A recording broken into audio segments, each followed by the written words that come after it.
Control y evaluación. La evaluación y el control es la fase, ¿pero qué es? Bueno, es la fase del proceso administrativo a través de la cual se establecen los estándares para medir los resultados obtenidos con el fin de corregir desviaciones, prevenirlas y mejorar continuamente el desempeño de la empresa. Bueno, ya tuvimos la planeación, tuvimos la organización, la dirección, pero esta es una fase sumamente importante, puesto que no nada más es colocar un plan de negocio, sino que darle una continuidad cíclica de todo esto. Está íntimamente ligado con la planeación. El control es la fase del proceso administrativo a través de la cual se evalúan los resultados obtenidos para relacionar con lo planeado con el objeto de corregir desviaciones para reiniciar el proceso. Lo ideal es saber elegir y utilizar las formas, las técnicas y los tipos de control que propicien la máxima satisfacción de los clientes, del personal, de la sociedad, del entorno y de los accionistas para lograr cumplir con la misión de la empresa. La importancia, comprobar la efectividad de la corroborar que la efectividad de la gestión, promover el aseguramiento de la calidad, la protección de los activos de la empresa, el dinero, garantizar el cumplimiento de los planes. Si no se están cumpliendo, a lo mejor esos planes están desfasados, no se habían planteado posibles crisis, entonces hay que replantearlos. Establecer medidas para prevenir errores y reducir costos y tiempos. Bueno, ¿qué nos conviene? Comprar ese producto hecho, o nosotros prepararlo, o contratar a personas subalternas que lo hagan. ¿Qué nos conviene para reducir los tiempos? Contratar el área de distribución, o nosotros tener nuestros propios equipos de distribución. Los tiempos, muchas veces dices, por ejemplo, el Uber está limitado a una sola área. Me imagino que porque no está cubriendo cuestiones de seguro médico, y bueno, pues mejor la empresa se evita problemas. También a través de se detectan y analizan las causas que originan las desviaciones para evitar que se repitan. Posiblemente no se le dio seguimiento a la planeación, y entonces, bueno, pues que nos lleva a que tomemos el plan de negocios como nuestro libro, nuestra muletilla, de tal manera que no se vuelvan a cometer errores. Es el fundamento para el proceso de la planeación. Si algo sale mal dentro de los resultados acá, tenemos que replantear qué se está haciendo mal para reiniciar el proceso. El proceso del control. El control se compone de lo que es el control. Hay que establecer estándares, cuánto es lo que vamos a vender, en qué tiempo lo vamos a recuperar, cuánto personal vamos a tener, cuánto van a ser nuestros costos, para así de esa manera sacar nuestros precios. Porque si no tenemos planteado bien lo que son nuestros costos, a lo mejor los precios que tenemos no nos van a generar ganancias, ¿no? Cuánto tiene que trabajar una persona para que valga la pena y no tengamos a lo mejor personal de más. Medición y detección de desviaciones. A lo mejor hay personas que no están focalizadas en el trabajo. A lo mejor estamos enfocándonos en un producto que no tiene suficientes ventas y ocupan un espacio, entonces a lo mejor hay que eliminarlo, hay que corregir el procedimiento, hay que generar una retroalimentación y volver a empezar el proceso de control.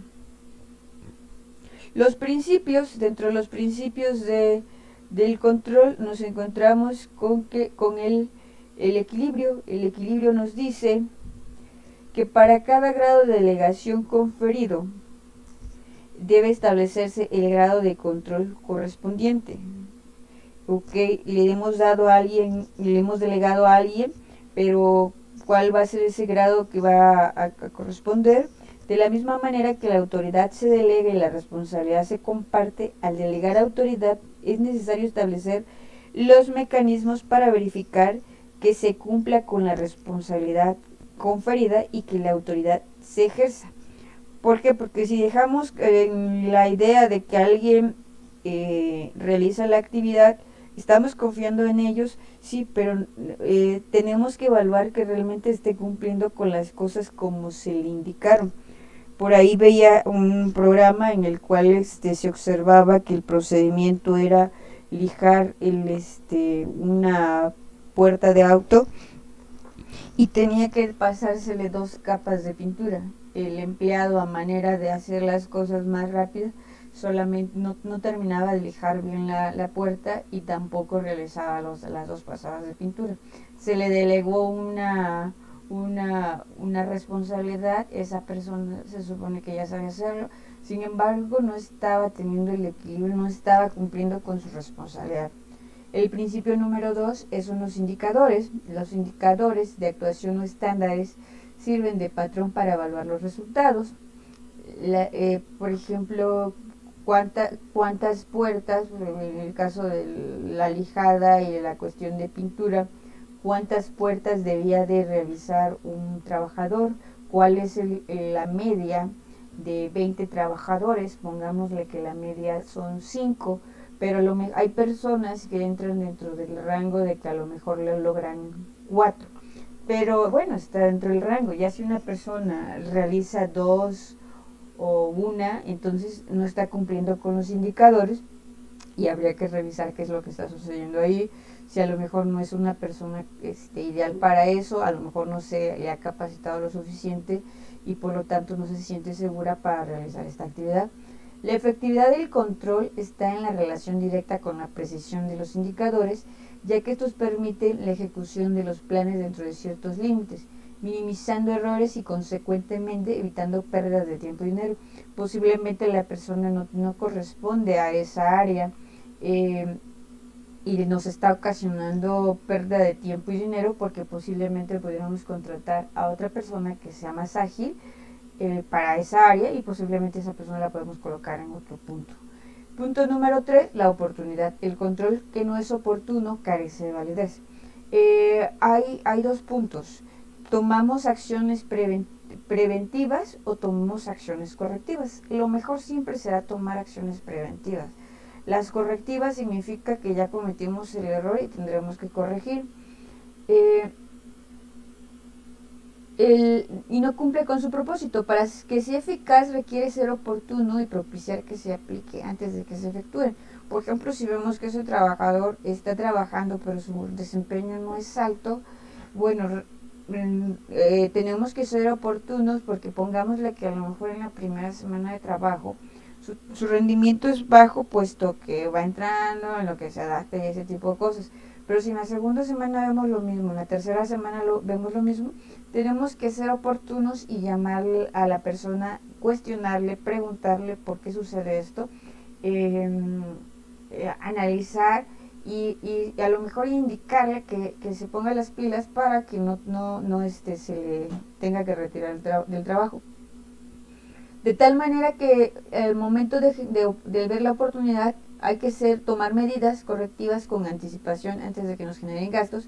Es indispensable que los controles existan en tiempo y forma. Lo que les comentaba de la puerta que se tenía que lijar y se tenía que pintar, llega una cuestión de supervisión, checan y la puerta no estaba lo suficientemente lisa como tendría que estar. Imagínense que compremos un auto y resulta que no está lijada y no tiene las 2 capas. A la primera de cambios que lo coloquemos en una situación de intemperie, lluvia y cuestiones así, pues esa puerta va a estar deteriorada en a lo mejor 6 meses. Conforme lo vayan lavando, pues va a irse deteriorando, ¿no? Y no va a aguantar, pongámosle, unos 4 años, que es lo que más o menos se termina de deteriorar la pintura del auto. Punto número 4, desviaciones. Y de paso tomamos en cuenta esa parte de la oportunidad. Me regreso a oportunidad, puesto que esa oportunidad la puede aprovechar la competencia. Tenemos que tener la oportunidad de mejorar las cosas. Si desde el principio el supervisor se da cuenta de que no se está cumpliendo con los criterios y que se está cometiendo un problema, debe tomar acciones correctivas, no después que tengamos una cuestión de demandas por parte de cuestiones de gestión de calidad, una auditoría salga mal y de paso por ahí nos demande el cliente porque le has vendido un producto de mala calidad. Punto número 4, desviaciones. Las no conformidades o desviaciones que se presentan en relación con los planes se deben analizar. ¿Qué es lo que pasó? ¿Por qué se está desviando el proyecto? Para detectar estas causas que las originan a fin de tomar las medidas necesarias para evitarlas. Por ejemplo, ahorita muchas empresas están teniendo desviaciones, puesto que, bueno, en este caso no pueden hacer nada, puesto que no es algo que pudieran controlar, es algo externo. Las desviaciones, ¿por qué, por ejemplo, nosotros no terminamos el curso esta semana? De hecho, esta semana tendría que ser aplicando exámenes, puesto que hubo una contingencia, ¿no? Entonces, ¿qué sucedió? Bueno, se revisa, pero en este caso, por ejemplo, la desviación nada más nos lleva una semana de movernos, puesto que la modalidad es diferente a la de un semestre. Ok. Punto número 5, la costeabilidad. Un sistema de control debe justificar el costo que representa en tiempo y dinero en relación con las ventajas reales que este reporte. Solo deberá implantarse si su costo se justifica ante los resultados esperados. Aquí toda esta cuestión de control tenemos que revisarlo o justificarlo. No podemos considerar a lo mejor un gasto excesivo en algunas situaciones, puesto que toda empresa lo que buscamos es reducir los costos para poder ofrecer al cliente un producto con un precio accesible, amable, y no que se nos eleven los costos, porque a mayor costo y que mantengamos el precio, obviamente que nuestras utilidades van a ser menores. Principio número 6, el control debe aplicarse preferentemente a las actividades excepcionales y representativas a fin de reducir costo y tiempo con la finalidad de aplicarlo a funciones estratégicas. Es necesario que en una empresa se utilice la estadística como un medio de control por excepción. En este punto necesitamos medir, hacer nuestra estadística de cuándo es a lo mejor las ventas, en qué días a lo mejor el personal falta, en qué maquinaria a lo mejor la producción es menor, qué producto es el de mayor o menor venta, en qué departamento se presenta la mayor cuestión de problemas. Función controlada, el responsable de aplicar el control no debe estar involucrado con la actividad a controlar, a manera de que se comporte de manera subjetiva. Tenemos que tener a alguien que sea objetivo. La función controladora por ningún motivo debe comprender la función controlada, ya que el control pierde efectividad. Es complicado, a veces se necesita, a manera de comprobar que se están haciendo las cosas, se necesita colocar lo que es una cuestión de auditoría externa. Interna pues sí puede ser buena, pero bueno, también tenemos que ser realistas. A veces entre compañeros de trabajo toman partida y eso podría sesgar el resultado que nos entreguen. Tipos de control. Tenemos el control preliminar, el concurrente y el posterior. El preliminar es aquel que se efectúa antes de realizar las actividades. Ok, ¿qué vamos a controlar antes de una actividad?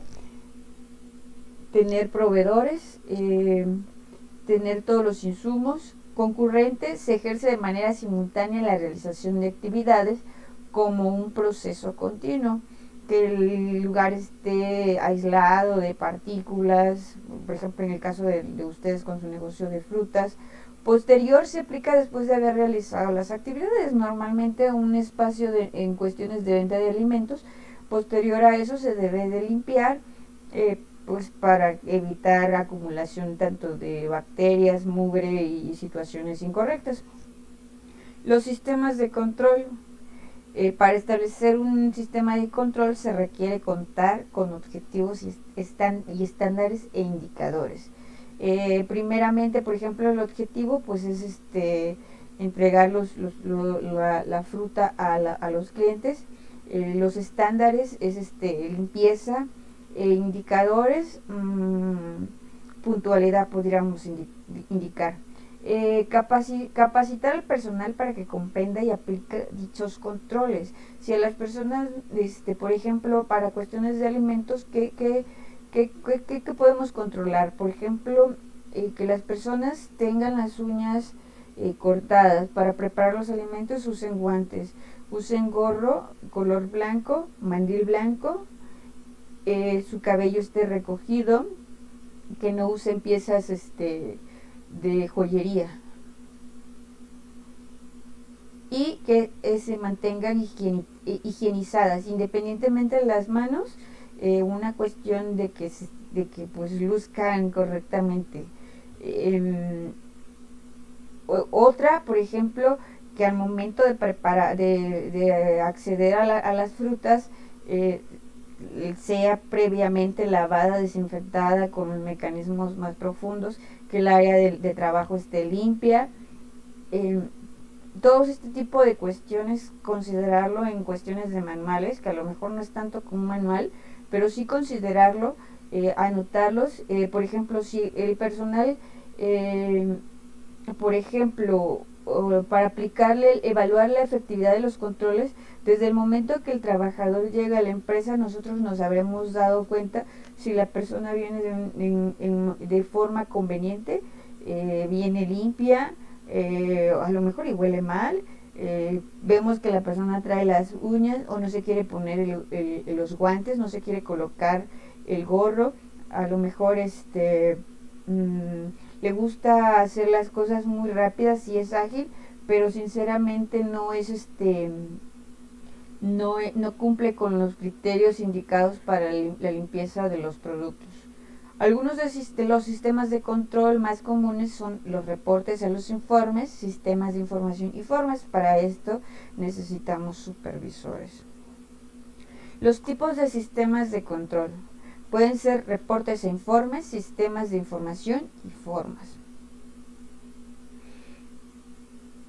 En términos generales, al diseñar y elaborar y presentar un informe, es conveniente tomar en cuenta los siguientes lineamientos.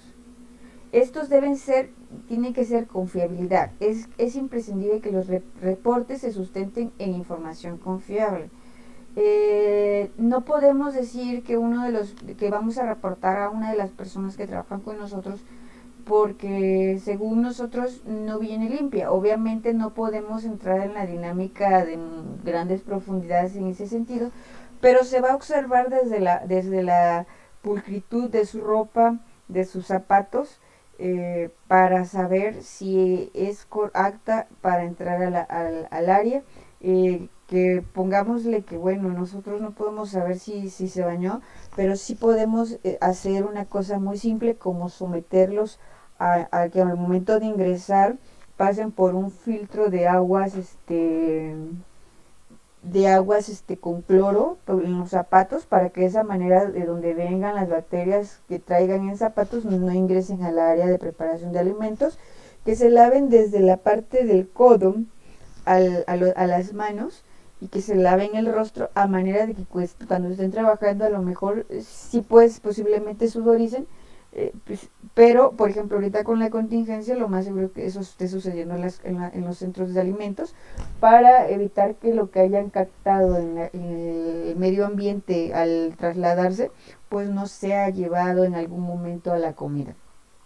Entonces se tiene que sustentar en cuestiones como limpieza, el que porte los guantes, el mandil y el gorro.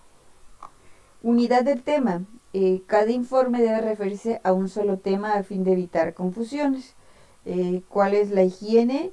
Bueno, ese sería una unidad de tema, el ingreso del personal. La siguiente unidad del tema sería la preparación de los alimentos. Otra cuestión de control que, bueno, ya no sería sobre la cuestión de limpieza, sería sobre cuestiones de actitud. Tiene cuestiones de un buen clima laboral, actitud de compañerismo, trabajo en equipo. Indicativos, deben revelar los indicadores importantes. Por ejemplo, ¿qué pudiera ser importante? Bueno, pues obviamente la limpieza. A lo mejor y la puntualidad no precisa ser tanto, pero sí la suma limpieza, puesto que a lo mejor nos encontramos con alguien muy puntual, pero nada limpio. Claridad y concisión. Los informes largos, detallados y genéricos originan confusiones y desatención por parte de quien los recibe. Tenemos que ser muy concretos y elaborar lo que son hojas de revisión. Gráficas audiovisuales y audiovisuales de gran ayuda para la presentación de un informe pueden ser la utilización de gráficas, material audiovisual y explicaciones verbales para enriquecer la información. Podemos sacar un informe sobre el nivel de correspondencia entre las variables, de decir, puntualidad, limpieza en la apariencia, como limpieza en la elaboración de alimentos. Y a lo mejor pudimos cumplir con que un 100%, un 89% de las personas cumplen con los indicativos de limpieza en su persona y un 75% está cumpliendo en cuanto a los criterios de limpieza para con los alimentos. Entonces tenemos que revisar cómo poder equilibrar eso. Y sacamos las gráficas. Frecuencia. Contar con información oportuna y periódica no implica que esta debe ser tan frecuente que origine papeleo innecesario. Bueno, estamos en una época de cuestiones digitales y lo más correcto que pudiéramos hacer es presentar informes sencillamente digitales, con una firma digital por ahí. A lo mejor no realizamos la supervisión. Bueno, cuando implementemos esto, pues lógicamente tiene que ser frecuente hasta que se vuelva un hábito, y ya posteriormente a lo mejor hacemos la cuestión de supervisión cada semana. A manera de tener el control, podemos hacerle firmar a la persona un reporte cuando no esté cumpliendo con los criterios de limpieza en cuanto a su persona, o cuando no esté cumpliendo con los criterios de limpieza para la preparación de los alimentos.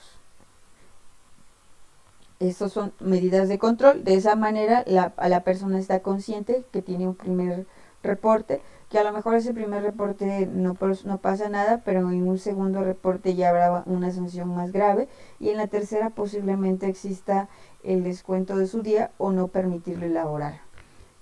La frecuencia, ya la mencioné. La oportunidad deben ser actualizados y entregarse en tiempo y forma. Sobre todo en esa parte, bueno, como estábamos hablando de un negocio de comida, por eso manejo ese ejemplo. Sistema de información. El sistema de información integran los datos acerca de todas las áreas, comprenden aquellos medios a través de los cuales se procesan los datos e informes relativos al funcionamiento de todas y cada una de las actividades de la organización. Bueno, como bien sabemos, tenemos diferentes áreas funcionales dentro de las empresas.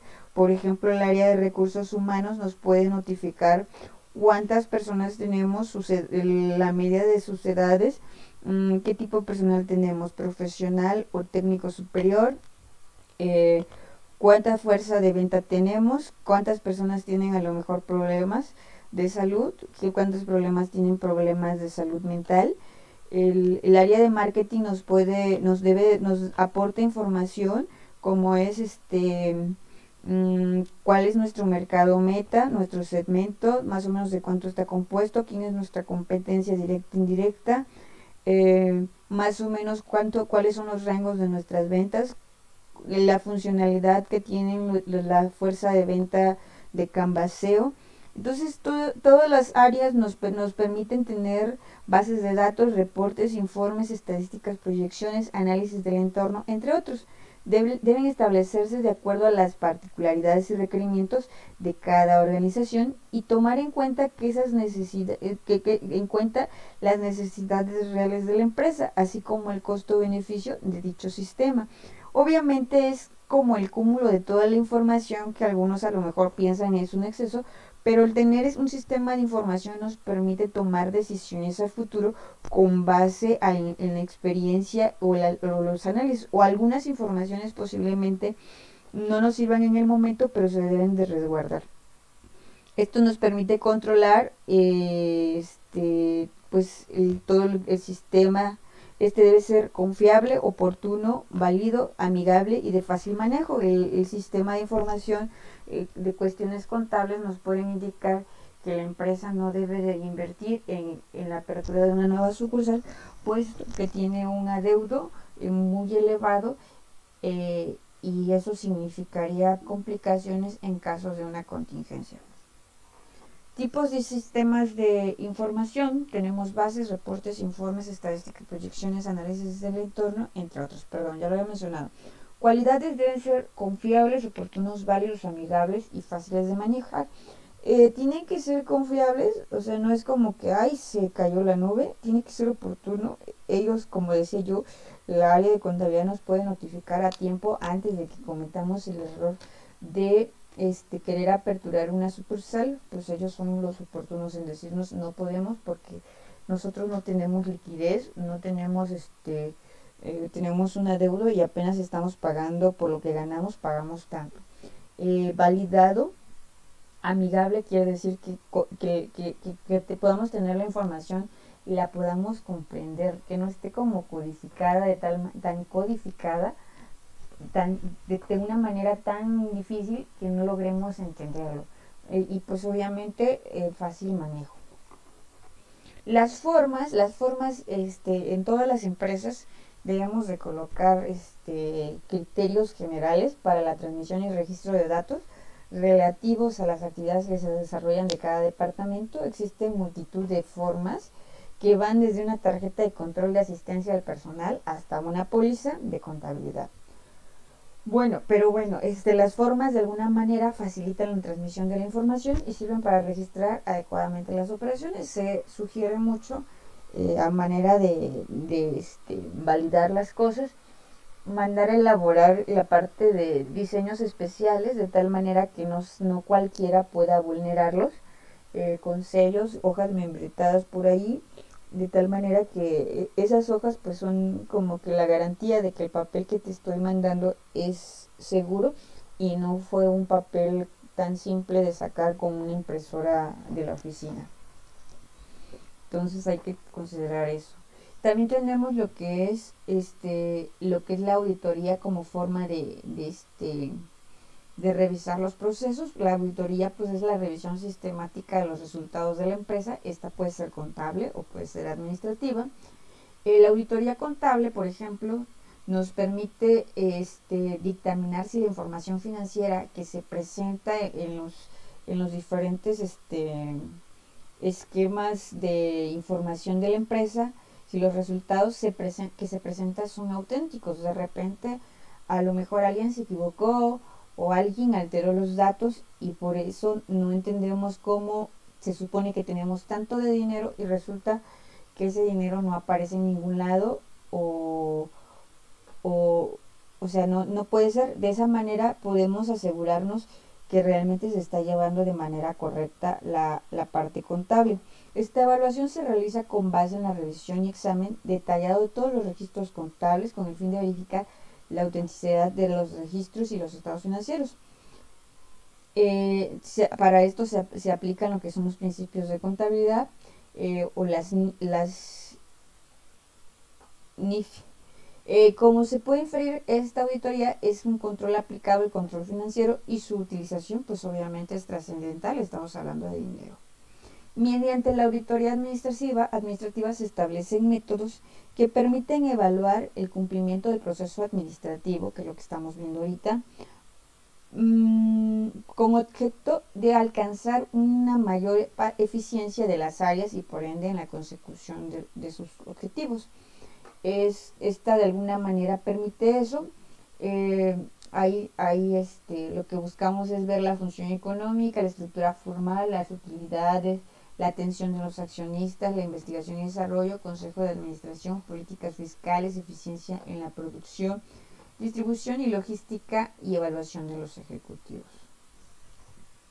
los indicadores. ¿Qué son los indicadores? Bueno, estos son un patrón para evaluar los resultados. La efectividad del control está en relación directa con la precisión de los indicadores, ya que estos permiten la ejecución de los planes dentro de ciertos límites, minimizando errores y consecuentemente evitando pérdidas de tiempo y de dinero.